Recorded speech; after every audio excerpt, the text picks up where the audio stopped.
If you want to be a leader who doesn't have meetings that could have been emails, here are 3 things that I started doing as a COO that dramatically changed how I lead my team that you can start doing today with yours. Hi, my name is Beverly Dines, and I'm a chief operating officer who's been scaling operations for over a decade in over 10 industries. And here's the truth, leader to leader. You and I both know that back to back meetings are exhausting. And as a certified yapper, it took me a lot longer than I'd like to admit that even I struggled with the consistent one on ones all of the time, especially when I knew they probably could have been a Slack message or an email. So when I made the decision to start shifting my approach to one on one, I knew I had to replace them with something intentional. And here's what changed everything for myself and for my team. The first thing is what I call a paper meeting. In our meeting invite calendar, I would have a note section via Google Doc. And when it became evident that not only everything was on fire for me, but more importantly, I observed among my staff that it was a really busy day, I would first let them know, you know what, today we're going to have a paper meeting. And then they understood that by the end of the business day, they would document in our shared document space what they were working on and what they needed cross functionally. I would then respond in the doc or via Slack, give directions, celebrate wins, all of the above. And the best part is that this document would then become a living record that we not only could reference for future agendas, but also ensured everyone knew what was going on. The second type of meeting I've done is called a fire hose meeting. And this one is one of my favorites, especially on a Monday or Tuesday. Instead of having the one-on-one that week, I would actually make the rounds and stop by my team's desk, or I would grab time with them for a quick huddle. And in 5 minutes or less, we would turn on that fire hose. Because here's what makes this meeting different. This meeting belongs to them, meaning it is specifically your team's opportunity to tell you what they need support with,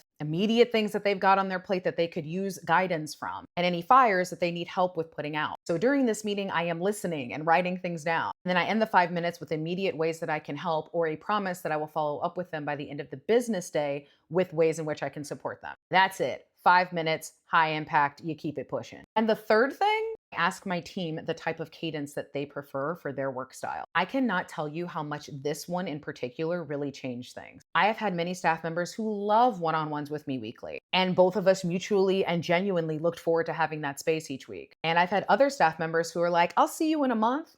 But in between our monthly one-on-one, they were some of my most vocal staff members on Slack or Teams, wherever, where we were chatting every freaking day. And some were bi-weekly. All are valid, all are effective. And when you stop imposing a schedule and start asking what actually serves them, adjusting to that reality and what your team's needs actually are, not only makes you a better leader, it gives your team what they actually need and also frees you up too. So here's your homework. Look at your recurring meeting lists and ask yourself, could any of these be an email? And ask your team what they think. There have been plenty of times where I've had staff who were monthly, where then things shifted and they actually wanted to meet weekly, and vice versa. Try out a paper meeting next week, or maybe a fire hose meeting, and watch what happens. Save this video, share it with another leader, comment below if you'd like more leadership frameworks, and follow for more.